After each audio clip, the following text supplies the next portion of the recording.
When you're a London taxi driver, you get to notice all the quirky buildings and structures around London. Well, today I've been invited to one such structure in the west of London, next to Heathrow Airport.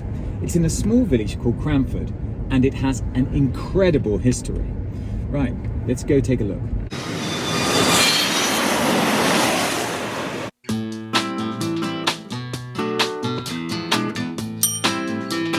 Wow, I wasn't expecting that.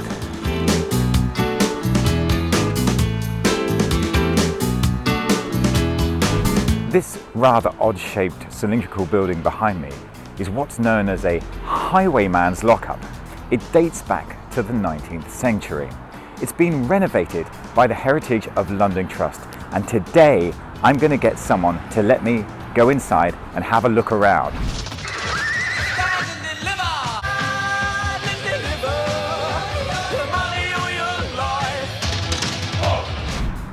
Before I introduce you to James, my guide for the day, I'd just like to say a big thank you to the Heritage of London Trust, especially Chloe Curry and Nicholas Stacey for all their hard work and for also giving me access into this unique building.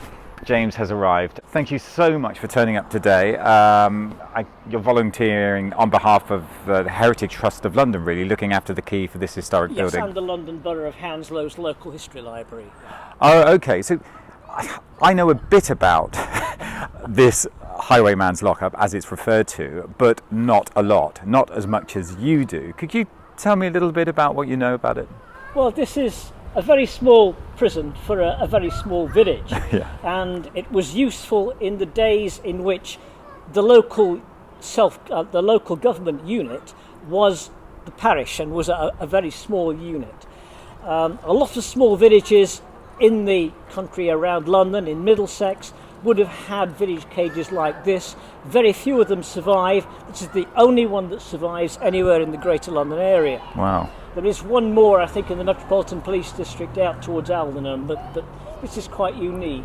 Not every parish would have had a freestanding cage like this. A lot of them would have been cells in the basement of vestry halls or vestry offices, but in a tiny place like this, it is a freestanding cage, ventilated by an open barred window on one side, and it would mostly have been used for thieves, burglars, drunks, nuisance beggars, that sort of thing.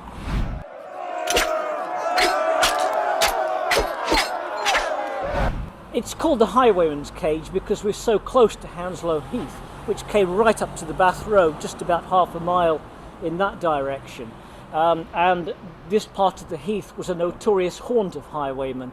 But highway robbery was a capital crime.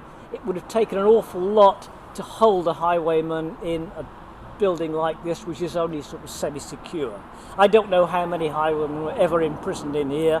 They would have been, in any case, held only overnight or at the most 2 nights, and then they would be escorted by the parish constable to the nearest magistrate's court the following morning to answer for their crimes or be remanded to a higher court.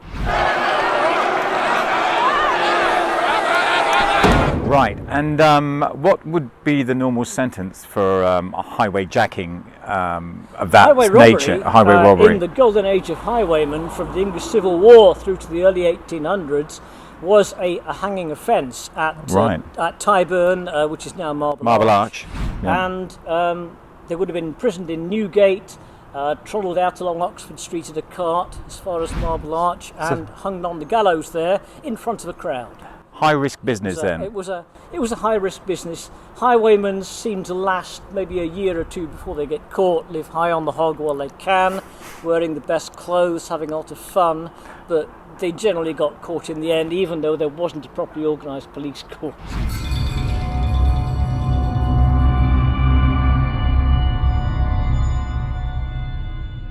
Right, shall we? I think it's time we go inside and have a look around, isn't it?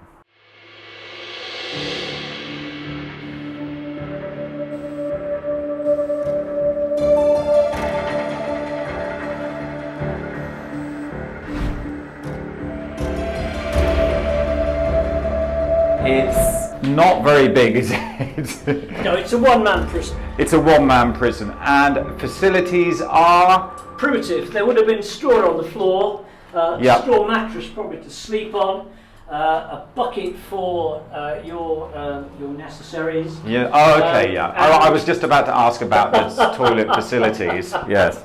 Nil, yes. Nil. And the constable would probably have one of the village women bring the prisoner something to eat during the day or last thing in the evening. Right. And then this could have been the following morning. Would it be off to the magistrate to learn your fate, basically? Yes. Gosh. Wow. So it could be a restless night's sleep. It didn't look like this 100 years ago or 50 years ago, did it? It had been... It's been restored. It wasn't so different in the days when it was in use. Probably the floor would have been packed earth instead of concrete, but it might have had, a plaster screed on the walls. I don't know. Can you date this to a particular Well, decade? we know this one was built about 1838, so the very beginning of the reign of Queen Victoria.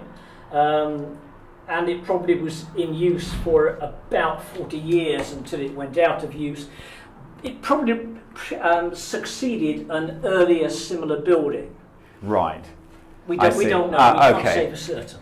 And obviously, this area, Cranford Village, we're looking around it now, and obviously it's built up, and there's houses and there's flats, but it would have looked very different 150 years ago. It would have been tiny. Yes. Would have been absolutely tiny. So it would have been easy for chancers to see vehicles, carriages coming and going, and focus on them and think, I'll take that one. I mean, nowadays you can't see a vehicle until it comes around the corner, can you? But on the Bath Road, you could see it a mile away, I'm sure. I'm sure that's true, yes. Yeah.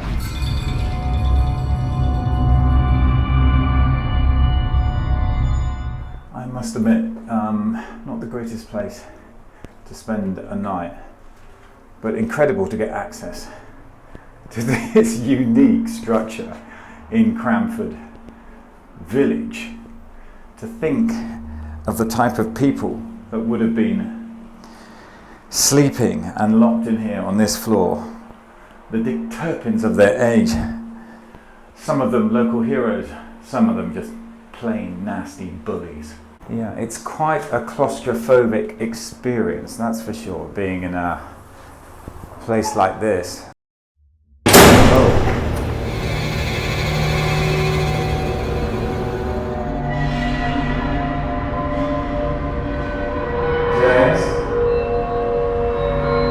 James?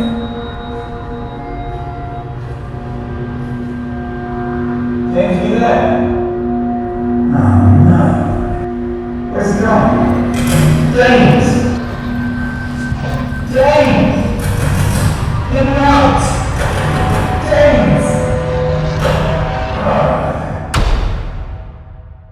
I'd like to say a massive thank you to James Marshall for opening the door into the historical past of the Highwayman's lockout, and also to the Heritage Trust of London, Chloe Curry and Nicola Stacey. They've done some great work. Check out their website below. You'll see the work that they do restoring monuments and exquisite important buildings around London.